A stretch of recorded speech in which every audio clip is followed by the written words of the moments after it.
I think मेरा selection से ज्यादा रिजेक्शन है मेरे करियर के ग्राफ में। रिजेक्शन बहुत ज्यादा है। ये तो गलत है यार, रेफरेंस के लिए मेरा रिजेक्शन कर रहे हो, मेरा प्रोफाइल खराब कर रहे हो, ये तो गलत बात है। बहुत फर्क पड़ता है। तो कुछ भी मत छापो, कुछ भी मत लिखो और कुछ भी मत बोलो। को ठोका, उसको तोड़ा, फिर इंश्योरेंस से इसको ठीक कराया। हल्का सा कुछ हो जाए तो ऐसे कोई झांक के देखते बोलते अच्छा लड़की चला रही थी, इसीलिए। आज तो मैंने खुद से अपने से मेकअप भी किया है, तो देखिए मैंने कैसा मेकअप किया है। मैं डरी हुई थी। इंडस्ट्री में आपको ही पता है कि इंडस्ट्री में बहुत कम रिलेशन ऐसे होते हैं जो बहुत स्ट्रांगली बॉन्डिंग होते हैं। नहीं, रिच लुकिंग तो कभी मुझे नहीं बोला गया और मैं कभी भी रिच लुक में नहीं जाती।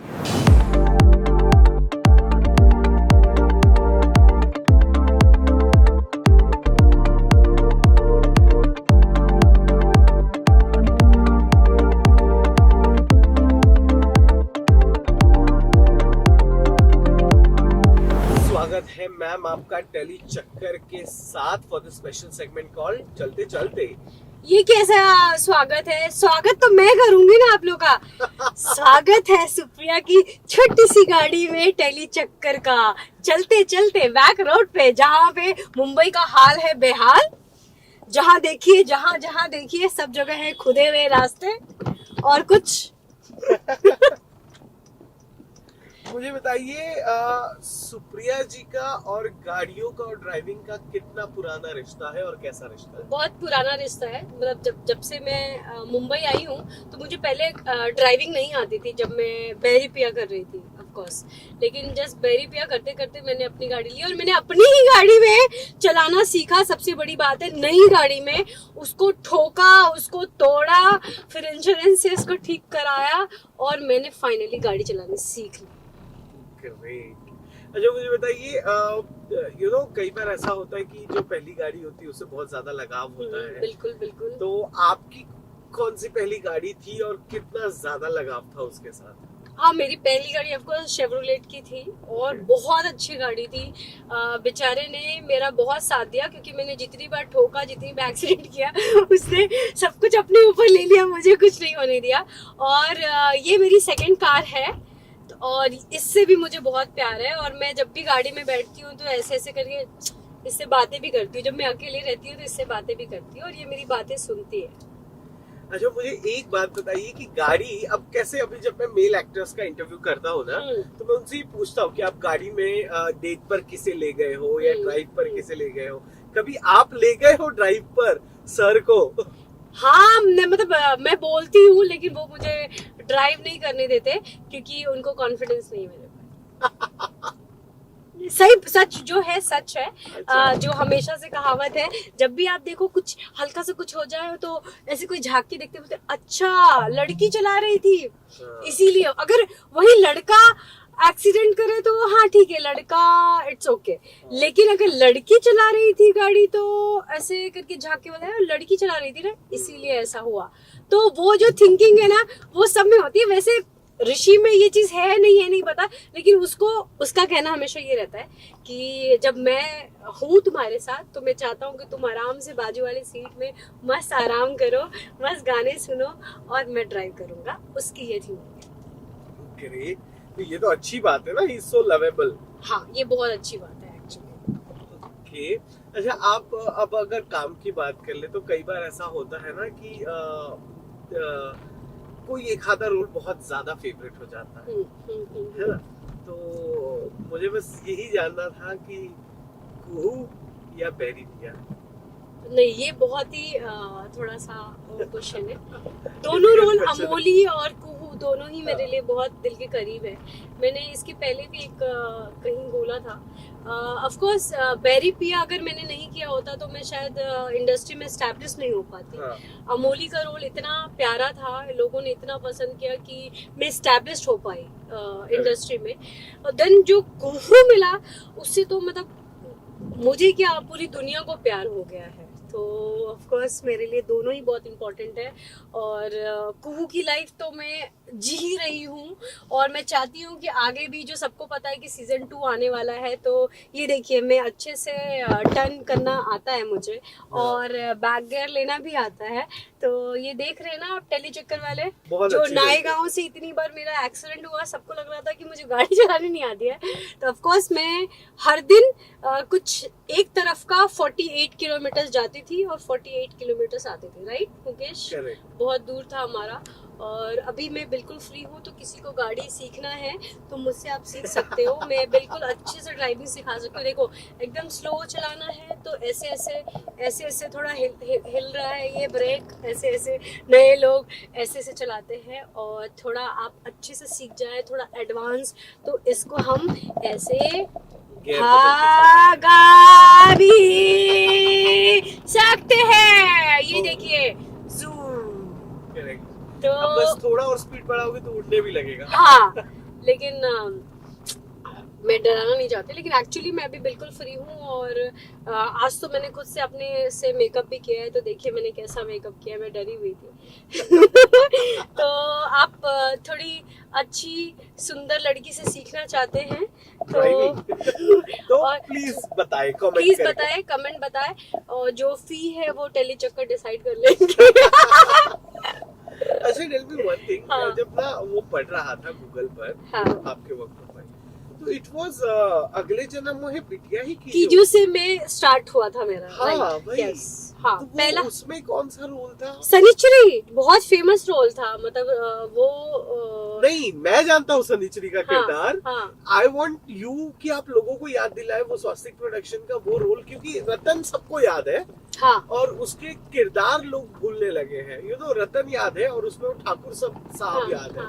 बट प्लीज बताइए सनिचरी कैसी थी? सनिचरी मेरा वो पहला शो था। और and you are very young in that. या मैं अभी भी हूँ उसमें तो और भी यंग थे।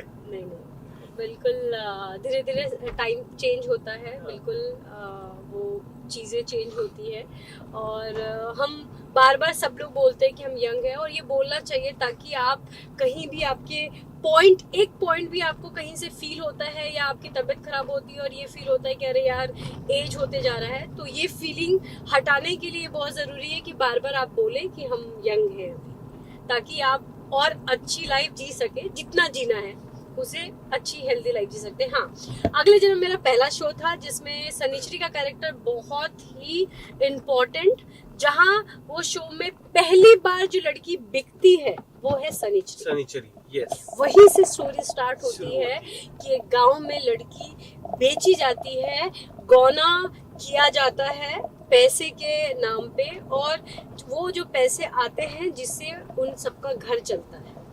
और ये एक प्रथा है जिसमें माँ बाप को कोई शर्म नहीं आती इस चीज को। तो ये एक्सेप्टेंस जो बच्चियां होती हैं उनको नहीं पता, उनको बाद में बताया जाता है। और उनके लिए वो मतलब ठीक है, बेटी होना उनके लिए कोई श्राप नहीं होता। वो बहुत खुश होते हैं कि हाँ हमारी बेटी हुई है तो पैसा ही दे के जाएगी लक्ष्मी के रूप में। तो वो बहुत इम्पोर्टेंट है मेरे लिए। और मेरा और रतन का जो रिश्ता है वो जैसा लाली और सनिचरी का था वैसा ही है रिश्ता। एक्चुअल में भी वैसा ही है। बिल्कुल, एक्चुअल में भी हमारा वैसा ही है। तो इंडस्ट्री में आपको ही पता है कि इंडस्ट्री में बहुत कम रिलेशन ऐसे होते हैं जो बहुत स्ट्रांगली बॉन्डिंग होते हैं, जिसमें आपको किसी को कुछ कहने की जरूरत नहीं पड़ती है कि आपका रिलेशन कैसा है। तो बहुत प्यारा रिलेशन है। और सनिचरी और लाली का भी बहुत अच्छा था। और सनिचरी जो थी मैं स्ट्रांग नहीं बोल सकती, क्योंकि स्ट्रांगली ऐसा कुछ कैरेक्टर उसका उठ के नहीं आया था, क्योंकि वो उसके पहले बेच दी गई थी। लेकिन बहुत ही बबली, बहुत ही चंचल, बहुत ही खुश। और जब अचानक उसको पता चलता है कि उसके माँ बाप ने पैसों के लिए उसको बेच दिया, तो वो पूरी तरह से जो इमोशनली आप जो ब्रेक डाउन होता है वो होता है, और उस चीज़ को वो एक्सेप्ट नहीं करना चाहती, वो भागना चाहती उस चीज़ से, लेकिन वो भाग नहीं पाती। क्योंकि जैसे गाय बकरियों को बांध दिया जाता है, वैसे ही एक एपिसोड आया था, आई डोंट नो यूट्यूब में अगले जन्म क्यों नहीं है, उसमें एक एपिसोड था जिसमें मुझे गाय और बकरियों के साथ बांध दिया गया था, मेरे माँ बाप ने बांध दिया था ताकि कहीं भाग ना सके। और वो बहुत ही मतलब रोंगटे खड़े कर देने वाला, जब मैं शूट कर रही थी तभी मेरे पूरे बूज बम आ रहे थे। जब मेरे घर वालों ने देखा था तो सब रो रहे थे वो एपिसोड देख के।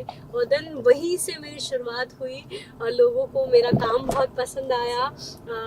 मेरा कॉन्फिडेंस बहुत जीरो था उस समय कि भाई पता नहीं क्या कर रही हूँ, कैसा लोगों को पसंद आएगा नहीं आएगा। एक्चुअली उस टाइम में ये भी सोचने की ताकत नहीं थी कि पसंद आएगा कि नहीं आएगा, ऐसे ही लगता था कि हम जीरो हैं। लेकिन लोगों को काम पसंद आया और वहीं से डायरेक्ट मुझे बैरी पिया मिला। तो मैं बहुत ग्रेटफुल हूँ भगवान का, बालाजी टेलीफिल्म का, स्वस्तिक का। तो मैं बहुत ग्रेटफुल, सच में बहुत ग्रेटफुल। अच्छा, एज यू सेड, और हमने आपका काम भी देखा हुआ है, बहुत ज्यादा अलग अलग शेड्स हमें दिख गए हैं सुखिया के। हाँ। पर कभी ऐसा लगा आपको कि एक ही टाइप के रोल मिल रहे हैं, बिचारी लड़की के रोल मिल रहे हैं? नहीं, बिल्कुल नहीं। जो टीवी पर कहते हैं कि टाइप कास्ट कर दिया, ऐसा कुछ? नहीं, बिल्कुल नहीं। देखो, बेचारी में भी बहुत तरह की बेचारी होती है। जैसे कुहू की जो बेचारगी थी वो अलग थी।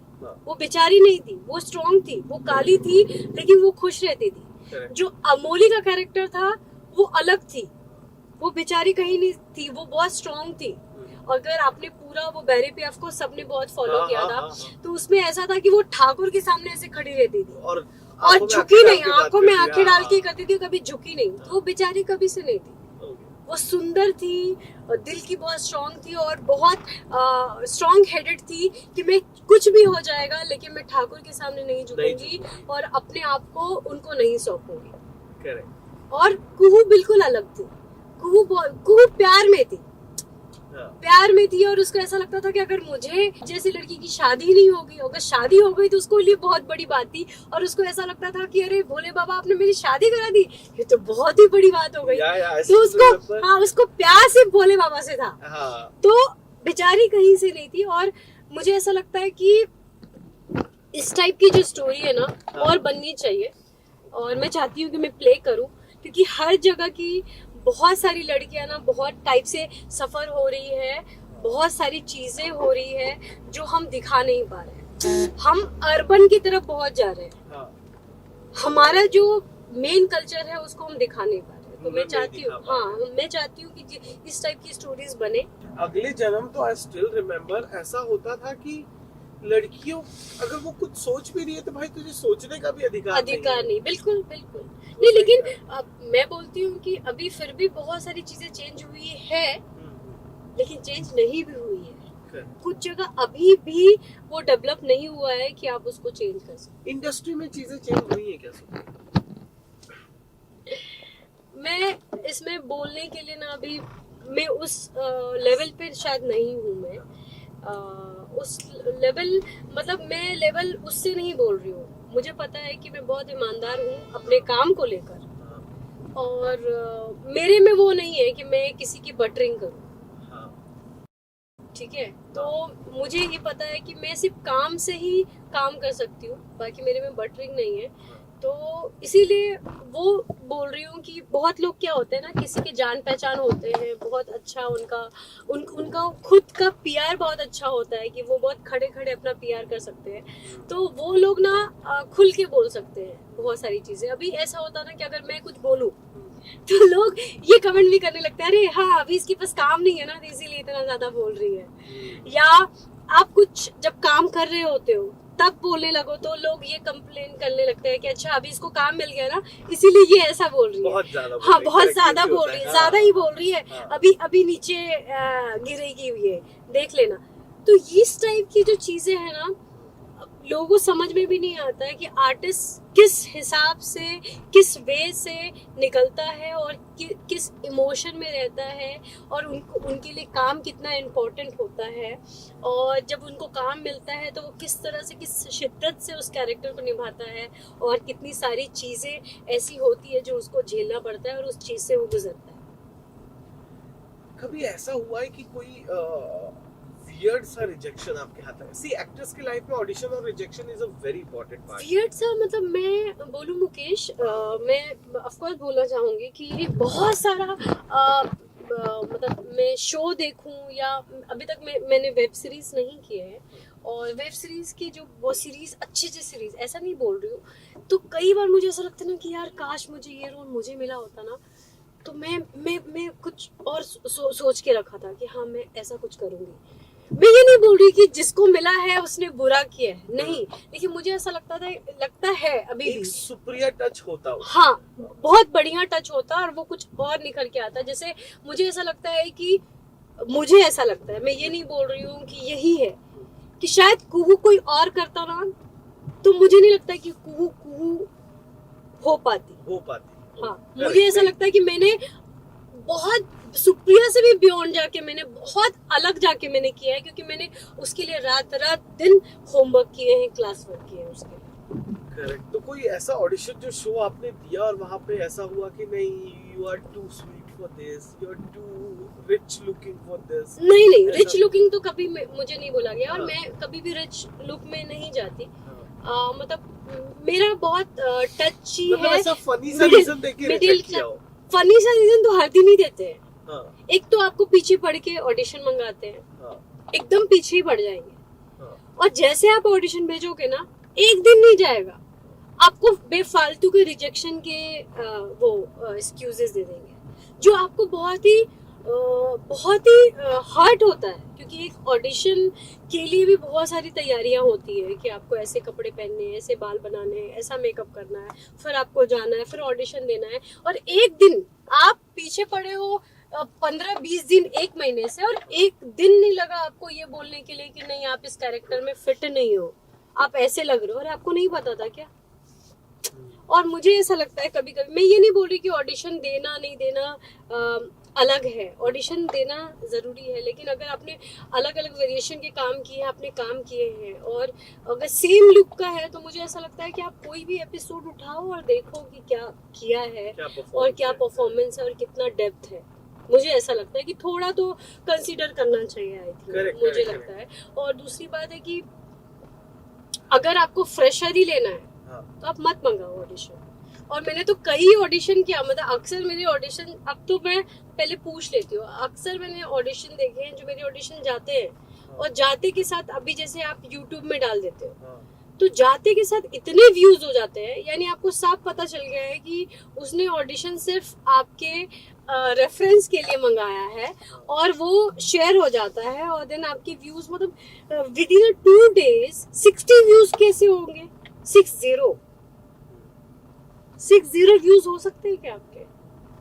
आपने देखा, आपने जिसको भेजा उसने देखा, चैनल में भेजा होगा, क्रिएटिव ने देखा होगा, प्रोडक्शन में देखा होगा, बहुत लोगों ने देखा होगा, लेकिन 60 नहीं हो सकते। 60 तभी होते हैं जब आप रेफरेंस ऑडिशन जो भेजते हो, तो ही तो ही मतलब आप वो रेफरेंस कर रहे हो, लेकिन आपको मुझे नहीं कास्ट करना है, तो वो बहुत अजीब थोड़ा लगता है, लगता नहीं, थोड़ा हर्ट होता है कि मतलब अभी भी इंडस्ट्री। कोई ऐसा शो शुक्रिया जी जो आपने मतलब रिजेक्ट हुआ, और फिर वो शो आया, और फिर वो एक्ट्रेस आई, और फिर उसको आपने देख के सोचा चलो ठीक है, ये ठीक ही कर रही है? मींस नहीं समझी मैं।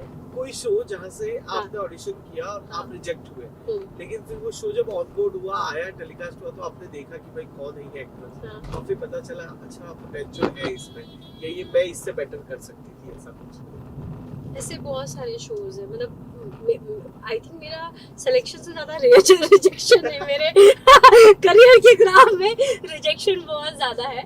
तो खैर कोई नहीं, मैं ये बोलूंगी हर टाइम आप पॉजिटिव नहीं दे सकते, और तकलीफ होती है, लेकिन मैं अब यही सोचती हूँ कि शायद ये अभी रिजेक्शन का ही टाइम चल रहा है मेरा। अभी लास्टली कोई शो था?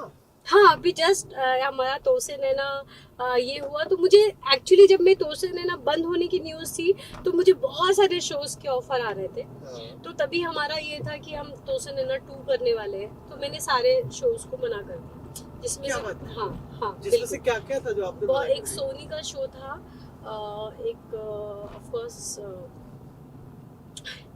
दंगल का ही था, और 2 शो आई थिंक शुमारों के थे। हाँ, तो मैंने ऐसे मना कर दिया। लेकिन उसके बाद जब मुझे आफ्टर 2 months के बाद पता चला, मतलब अभी हाल में, कि नहीं हमारा शो अभी डिले है, आ रहा है नहीं आ रहा नहीं पता मुझे, डिले है, तो उन्होंने बोला कि अगर कुछ अच्छा आपको आता है तो आप देख सकते हैं। तो जैसे थे जो लोगों ने मुझे किया था, मैंने सबको किया, तो उसमें से 2 शो के ऑडिशन बोले गए, तो मैंने दिया उनको। फर्स्ट डे मतलब वो पीछे पड़े हुए थे, तो बहुत अच्छा लगा ऑडिशन, और अचानक से मैंने देखा इसके व्यूज़ बढ़ते जा रहे। और दिन मुझे अभी जब मैंने उनको उन्होंने फिर मुझे बोला कि अच्छा एक्चुअली ना हम लोग ना फ्रेशर देख रहे हैं। बोले कि तो फिर ऑडिशन क्या हो गया? वो रेफरेंस था ना, हाँ, उस फ्रेशर के लिए रेफरेंस था ना। लेकिन ऐसा ये तो गलत है यार, रेफरेंस के लिए मेरा रिजेक्शन कर रहे हो, मेरा प्रोफाइल खराब कर रहे हो, ये तो गलत बात है। तो ऐसा है। अच्छा टेल मी वन थिंग, कोई ऐसा को एक्टर मिला आपको जिसने like he is all time favourite of yours?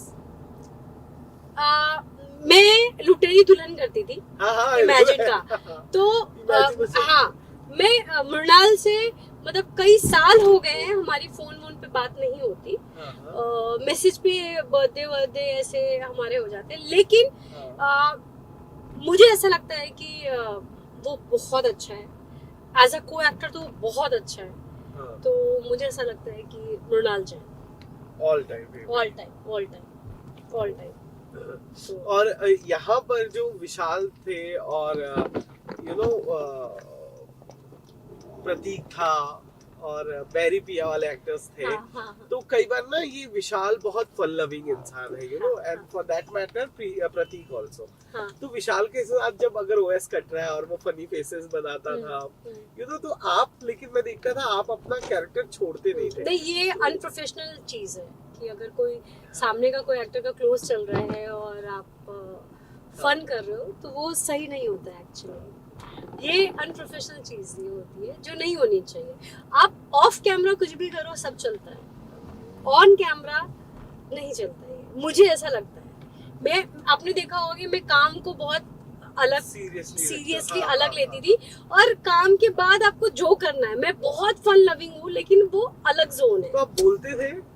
नहीं, मैं कभी किसी को नहीं बोली, क्योंकि क्या होता है ना कि मैंने देखा है कि लोग ना बहुत गलत तरीके से लेते हैं। अभी नहीं ले लेंगे गलत तरीके से? हाँ, अभी भी ले लेते हैं, चाहे आप कितना भी काम कर लो, मतलब वो बहुत, इसीलिए मैंने कभी आज तक किसी को नहीं बोला। मैं बस अपनी चीजों को कंट्रोल रखती थी, और देखा होगा आप लोगों ने कि वो हंस रहे और मैं रो रही हूँ, रोने वाले ये है, और मैं उसको कंट्रोल रखती थी। तो इसके लिए मुझे बहुत प्राउड फील होता था कि भगवान ने ये चीज मेरे बहुत अच्छी दी है कि मैं बहुत कंट्रोल कर। हाँ, क्योंकि अभी फरीदा जलाल मैम का ना हीरा मंडी के बाद वो इंटरव्यू हमने देखा, जहाँ वो बता रहे थे कि काजल वाज मेकिंग फेसेस जहाँ उनका ओएस कट रहा है, but Farida ma'am used to control her emotion, और वो अपना कैरेक्टर पकड़ के रह रहे थे। हाँ। इसलिए मैंने, और कट टू उसके 2 दिन बाद ही मैं आपके सेट पे गया, I have seen the same thing. हाँ। तो इसलिए मैंने कहा कि how Supriya can do that, कैसे? क्योंकि आजकल टीवी में बहुत कम ऐसे एक्टर्स बचे हैं जो कैरेक्टर पकड़ के रखते नहीं, तो हंस नहीं लगते वो, और फिर मस्ती होती। एक तो मैं सबके लिए बोल रही हूँ, आपको अगर बुरा लगे किसी एक्टर को या किसी को, तो उसके लिए मैं पहले से माफी मांग लेती हूँ कोई बुरा मत मानिएगा। लेकिन एक चीज मैं बोलती हूँ कि जब हम जाते हैं सेट पे, तो हमारे पीछे जो वर्क कर रहे हैं हमारे टेक्नीशियंस बहुत है, जो बहुत मेहनत करते हैं, तब जाके हमारी लाइटिंग कंप्लीट होती है और हम सेट पे रहते हैं और हम डायलॉग्स या जो भी हमारे सीन शूट होते हैं। तो मुझे ऐसा लगता है कि टाइम की बहुत किल्लत होती है, और कम टाइम में हमको एपिसोड्स कंप्लीट करके देने होते हैं, ताकि प्रोड्यूसर का भी लॉस ना हो, राइट। और मुझे ऐसा लगता है कि अगर सामने वाला हंस रहा है, मैं भी हंसने लगूं, तो वो हंसते हंसते बहुत से फिर वो हंसने लगे, तो वो बहुत लंबा टाइम चला जाता है, जो मैंने अपने सेट पे भी देखा है कई बार। मेरा हमेशा से रहा है कि मैं अगर सेट पे पहुंची, सुप्रिया कुहू बन गई, तो वो कुहू के ही कैरेक्टर में है, और मुझे ऐसा लगता है जब कैमरा ऑन हुआ तो फिर मैं कुहू हूँ, चाहे कुछ भी हो जाए, मुझे अपना कैरेक्टर पकड़ के रखना है। सामने वाला कुछ भी कर रहा हो, मैं नहीं हिलूंगी, ये मेरा मोटिवेशन होता था अपने आप से, बस दैट्स इट। और ये होना जरूरी भी है फॉर एक, हाँ, ये होना तो जरूर, होना तो बहुत कुछ ऐसी चीजें हैं जो जरूरी है, लेकिन जो सुप्रिया बात नहीं करेंगे then she will end in trouble।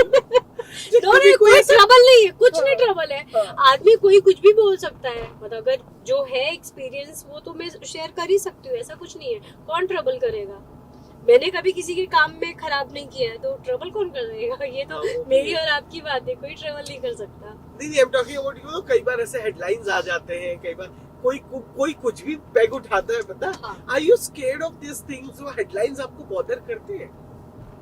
देखो बॉदर करना ये नहीं, लेकिन बुरा तो लगता ही है। हाँ। मुझे ऐसा लगता है, नहीं, मैं ये obviously नहीं बोल बुरा सकती कि लगेगा। अरे यार मैं तो बहुत चिल हूँ, मुझे कुछ फर्क नहीं पड़ता। फर्क पड़ता है बॉस, बहुत फर्क पड़ता है। हाँ। तो कुछ भी मत छापो, कुछ भी मत लिखो और कुछ भी मत बोलो, फर्क पड़ता है।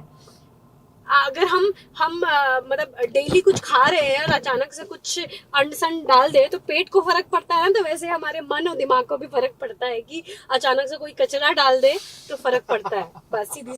आप प्लीज संभाल के कीजिए, क्योंकि सबके इमोशन होते हैं। कल को मैं भी अगर कुछ ऐसा कर दूं तो आपके भी इमोशन चकनाचूर हो जाएंगे।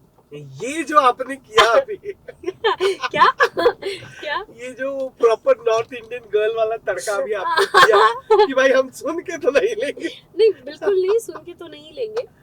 हाँ, मैं सुन के लेते हैं। देखो हमारे तरफ, मेरे घर में मेरी माँ हमेशा से हमको ऐसे ही बड़ा किया, कोई नहीं, इग्नोर इग्नोर इग्नोर इग्नोर। मतलब जितना आप उसको छोड़ सकते हो चीजों को, वो छोड़ते जाओ। लेकिन जब एंड होता है ना, तो मैंने अपनी माँ को ही देखा है, चंडी का रूप धारण कर लेती थी। तो वो रूप कैसे धारण करते हैं वो भी सिखाया है उनको। तो Correct. दोनों चीज है हमारे नॉर्थ में, सिखाते हैं कि आप इज्जत भी करो, और जब बहुत हुआ तो वो बोलते हैं ना, बहुत हुआ सम्मान, हाँ, अब बात मान की है। अब बताते हैं कि मान कैसा किया जाता है। अच्छा, तो- आखिरी सवाल मैं पूछूंगा। हाँ। नॉर्थ इंडिया और महाराष्ट्र का ये जो मिलाप हुआ है, ये कैसे चल रहा है? नाश्ते में क्या बनता है? पूरी भाजी बनती है या कांदे पोहे बनते हैं? देखो मैंने तो मुझे नाश्ता बनाना नहीं है, कुक आती है, हाँ, सबके जो जिसको जो चाहिए वो बना देती है। लेकिन मैं सच बोलूं आपको, मैं मतलब बहुत इतना देखा होगा सोशल मीडिया में या ये में, ज़्यादा मैं मेरे और ऋषिकेश के ऐसा कुछ डालती नहीं रहती हूँ कि हैप्पी हैप्पी हैप्पी। लेकिन मैं बोलती हूँ किसी भी रिलेशन में ना आपको अंडरस्टैंडिंग बहुत ज़रूरी है, और वो अंडरस्टैंडिंग आई थिंक टचवुड अभी तक भगवान ने दिया है। तो मैंने तो सबसे अच्छा रास्ता क्या निकाला है पता है आपको? क्या? आप बोलोगे वाओ, इसलिए मैंने चश्मा पहन लिया ताकि मेरे आंखों से वो दिखे नहीं चोरगिरी। मतलब क्या? मैंने एक बेसिक बना दिया है कि भाई डेली नाश्ते में ओट्स ही खाएंगे हम। अच्छा, तो न्यूट्रल। ना तुम्हारा ना मेरा, हाँ, बीच का रास्ता निकाल वेस्टर्न, दिया है। ये सीधा हाँ, विदेश। हाँ, कि ओट्स खाएंगे नाश्ते में, हाँ। और कॉफी पी लेंगे और फ्रूट्स खा लेंगे, हो गया कहानी खत्म। बस। अंडरस्टैंडिंग लेवल कैसा है? मैंने अभी देखा जब मैं आ रहा था तो he was clicking your pictures। हाँ, हाँ। आप शायद रील बना रहे हो। He is also inclined towards reel। हाँ। हालांकि वो रील पर्सनालिटी लगते नहीं है। ऋषिकेश लुक्स वेरी सिंसियर, हाँ, डेडिकेटेड, हाँ, फिटनेस उसको फ्रीक। हाँ, फिटनेस फ्रीक। उसको हाँ। रील्स वील्स बनाने के लिए भी मैं हमेशा उसको ये करती हूँ कि तुम करो क्योंकि तुम्हारी फिटनेस बहुत अच्छी है, काफ़ी अच्छी है, तो तुमको करना चाहिए। तो वो चीज़ है। ये अंडरस्टैंडिंग लेवल मतलब ऐसा नहीं मैं बोलूँगी कि मतलब हैप्पी मतलब हर चीज़ होता है। आप आपस में एक रिलेशन में ऑफ कोर्स जब हम दो भाई बहन भी होते हैं तो भी हमारे नोक झोंक होते हैं। तो यहाँ तो हम हस्बैंड वाइफ हैं, तो नोक झोंक तो लगी रहती है। उस नोक झोंक में थोड़ा रूठना मनाना भी होता है, तो वो एक पार्ट है, मुझे ऐसा लगता है। और लेकिन उसमें दोनों को समझना पड़ता है कि भाई जिंदगी, मेरा एक ही चीज मानना है, मैं उसके बगैर नहीं रह सकती, उसका भी वही मानना है कि वो मेरे बगैर नहीं रह सकता। तो हम लास्टली हार मान लेते हैं दोनों, और दोनों का अंडरस्टैंडिंग गई भाड़ में, दोनों साथ में रहे बस। हाँ, कि जो भी है साथ में रहे। हाँ, क्योंकि मुझे ऐसा लगता है कि हर टाइम अंडरस्टैंडिंग आपकी मैच नहीं हो सकती किसी भी इंसान की। कल को मतलब हम और आप भी अच्छे फ्रेंड बन जाए तो भी हम दोनों की अंडरस्टैंडिंग हर वे में हर जगह मैच नहीं करेगी। क्या बोलते हो? करेक्ट मैंने ये सवाल बड़े पर्सनल लेवल पे पूछा because I just got married. Okay well, कैसा लगा आपको टेली चक्कर के साथ ये चिट चैट करते ये हुए? आप बताएंगे कि कैसी लगी आपको मेरी ड्राइविंग। मतलब आप आपकी मुझे हायर, ड्राइविंग तो 110% परफेक्ट है। मतलब आप मुझे हायर कर रहे हैं कि नहीं कर रहे हैं? Come on please. हाँ, क्योंकि आपको अभी मैंने बोला ना, मैंने ऑफर दिया है कि टेली किसको चक्कर वो driving सब, सीखना है? हाँ जिसको भी ड्राइविंग सीखना है सुप्रिया के साथ विद टेली चक्कर से आप सारा इन्फॉर्मेशन निकाल लीजिए तो हम ड्राइविंग सिखाएंगे। तो आपको कैसा लगा मेरा ड्राइविंग? बहुत अच्छा है ड्राइविंग, सच में बहुत अच्छा है। लेकिन आप बताइए, आपको ड्राइविंग करते हुए हमसे बातचीत करके कैसा लगा? मुझे पता ही नहीं चला कि आपके सारे क्वेश्चंस खत्म हो गई, तो गलत बात है। और क्वेश्चन निकालो और पूछो मेरे से, हाँ क्योंकि मैं थकी नहीं हूँ, मुझे आदत है नायिकाओं की। आप समझिए मेरी बात को। तो फिर आपका अगला शूट जो शुरू होगा ना, तो आपके घर से सेट तक हम फॉलो करेंगे, और तब आपने अगर हमें वक्त नहीं दिया। नहीं, वक्त आपको ही पता है कि मैं जब शूट करती हूँ ना तो मेरा पूरा फोकस उसमें रहता है। मेरा मैं बहुत चंचल हूँ, लेकिन जब काम पे आती हूँ ना, बचपन से है मेरा, तो वो पोर्शन ना मेरा वहीं पे रहता है, मैं हिलती नहीं हूँ। यही चीज आपने मुझे सेट पे भी फॉलो किया। हाँ हमने देखा है। वंस यू गेट इनटू कुहू वाला गेटअप, जैसे वो साड़ी आप पहन लेते थे, तो फिर बाइट के लिए पूछने में भी हमें डर लगता था। मतलब मुझे नहीं पता, न्यू कमर्स चले भी जाते होंगे, लेकिन मैं बड़ा हिचकिचाता था। नहीं, कोई नहीं आता था मेरे पास, कोई नहीं आता था मेरे पास। लिटरली बहुत टाइम ऐसा होता था कि प्रोडक्शन वाले आते थे कि मैम प्लीज, तो मेरा ऐसा होता था कि जितना टाइम होता था मैं स्क्रिप्ट में ही रहती थी, या तो सोचती रहती थी कि मैं अभी और क्या करूँ क्या नहीं करूँ। दिखता था ना कि आप उसमें रहते तो डिस्टर्ब करना नहीं ठीक लगता था, कि एक बार कैरेक्टर टूट जाता है, वो लिंक टूट जाता है ना, वापस स्विच ऑन स्विच ऑफ। लेकिन बहुत सारे एक्टर्स का ये है, स्विच ऑन स्विच ऑफ होने में बहुत टाइम लगता है। आपका है वैसा? नहीं, मुझे टाइम नहीं लगता, लेकिन मुझे ऐसा लगता है कि जब मैं शूट पे जाती हूँ ना, तो उतना टाइम मुझे वो अच्छा लगता है, वो कैरेक्टर जीना अच्छा लगता है। तो खैर सुप्रिया जी, ये जो स्विच ऑन स्विच ऑफ वाले एक्टर्स होते हैं, मतलब what kind of actor you are? Like directors के जैसा डायरेक्शन मिला वैसे, या आपको टाइम लगता है? अच्छा ठीक है, आपने डायरेक्शन दे दिया, let me prepare for it, फिर मैं आके परफॉर्म करूंगी, अब आप बताओ इसमें क्या इनपुट है, आउटपुट है क्या? नहीं, बेसिकली अगर हमारे साथ अगर डायरेक्टर बहुत अच्छे हैं तो आर्टिस्टों को सोचने की ज़रूरत नहीं पड़ती ज़्यादा। और टीवी में जनरली मुझे ऐसा लगता है राइटर्स और क्रिएटिव सीन्स को इतने क्लियर सब कुछ कर देते हैं ना कि हमारा काम बहुत कम हो जाता है। मतलब बहुत क्लियर सब कुछ लिख देते हैं कि ऐसा होना चाहिए वैसा होना चाहिए, तो बहुत इजी हो जाता है हमारे लिए, जो बहुत बेहतर होता है। और उसके बाद जब हम उसमें काम करते हैं तो, और मतलब मेरा ऐसा होता है कि मेरा और डायरेक्टर का इक्वेशन कैसा है, मैं ऐसा सोच रही हूँ, वो कैसा सोच रहा है। तो एक ब्रेनस्टॉर्मिंग लगता है। हाँ, वो रहता है कि भाई मैंने ये ऐसे कंसीव किया है सीन को, उसने बोला ये कंसीव किया है, तो मेरा हमेशा ये रहता है कि ठीक है सर, आप जैसा बोल रहे हो, एक मैं अपने तरीके से कर देती हूँ, और फिर आप आपके हिसाब से कर देती हूँ। लेकिन जनरली टच वुड अभी तक मैंने ऐसा कुछ हुआ नहीं है। जो किया है डायरेक्टर्स ने यही बोला है कि मज़ा आ गया, तुम करो अपने हिसाब से, तो छूट दी है। तो वो बहुत अच्छी बात है कि अगर जब आपको छूट मिलती है ना सेट पे, तो आप थोड़ा सा इम्प्रोवाइज भी कर सकते हो, कुछ अलग करने का ट्राई भी कर सकते हो, जो बहुत अच्छा लगता है। अच्छा, अब आखिरी सवाल, क्योंकि हम अपने डेस्टिनेशन पे पहुंच रहे हैं, वो ये कि कभी रियलिटी शो वगैरह कुछ आया है आपके रास्ते, लाइक बिग बॉस, खतरों, ऐसा कुछ? नहीं, अभी तक तो नहीं आया, बस वेट ही कर रही हूँ मैं। तो are you open to do Bigg Boss और खतरों जैसा शो? हाँ, अगर आएगा तो फिर क्यों नहीं।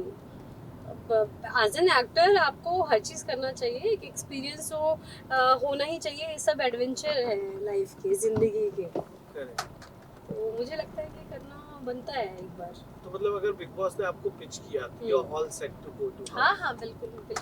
पर वहाँ झगड़े होते हैं बहुत सारा, तो फिर झगड़े करेंगे पर अभी तो आपने कहा कि आपको हेडलाइंस, वहाँ फिर हेडलाइंस भी आड़े टेढ़े बनते हैं, फिर बनने दो। फिर अब अगर ऐसा है, बिग बॉस के घर में घुस गए, 3-4 महीने तो निकल नहीं सकते। हमको झक मार के करना पड़ेगा। तो ठीक है भाई, रहना है। अगर निकल गए तो वो भी एक बदनामी है कि अरे यार खेल नहीं पाई, निकल गई। तो वो करने तो नहीं आया ना भाई मुंबई, तो जाएंगे तो टिकेंगे तो हाँ जरूर। टिक के जाएंगे या कुछ छाप छोड़ के जाएंगे जब भी हाँ। निकलना होगा। तो फिर जब टाइम, वो मैंने क्या बोला कि मेरी माँ ने बर्दाश्त करना सिखाया है और एक बार चंडी रूप धारण करना भी सिखाया है, तो वो भी करेंगे। अभी क्या होता है ना कई बार कि कुछ लोग आपको पसंद करेंगे कि यार खुल के आई, हाँ। कुछ लोग पसंद नहीं करेंगे, तो आप सबको खुश नहीं कर सकते हो। खैर कोई बात नहीं, आपने खेला खेल की तरह और निकल गए, मुझे ऐसा लगता है। Thank you so much ma'am. Thank you so much कि इतना अलग यूनिक कॉन्सेप्ट आप लोगों ने बनाया है, और ये मज़ा आया। पता है ये टेंशन भी नहीं है, ऐसे गाड़ी चलाते चलाते बात कर रहे हैं, ऐसे में बहुत अच्छा लगा ये। और थैंक यू टेली चक्कर कि आपने मुझे ये मौका दिया कि आपको मैं लिफ्ट दे सकूं। हाँ, thank you so much for dropping us. कि लिफ्ट दे सकूं। वो अलग बात है कि आप लोगों ने रोड पे खड़े होके ऐसे ऐसे नहीं किया मेरे साथ, ऐसे ऐसे नहीं किया। हाँ आपने फोन करके, मतलब लिटरली आर्टिस्ट गाड़ी में एसी वेसी लगा के रेडी था कि टेली चक्कर वाले आएंगे और मैं बैठाऊंगी, तो मैंने ऐसा रखा ना ऐसा। बिल्कुल सही, आज हमें स्टार वाली फील तो थैंक यू सो मच, सच में बहुत मजा आया। और आई थिंक हम बहुत टाइम के बाद अमित जी और मुकेश जी से मिले, तो हम लोग ऐसे ऑफ कैमरा भी बहुत सारी बातें करी, बहुत सारी चुगली कर ली जो बता नहीं सकते।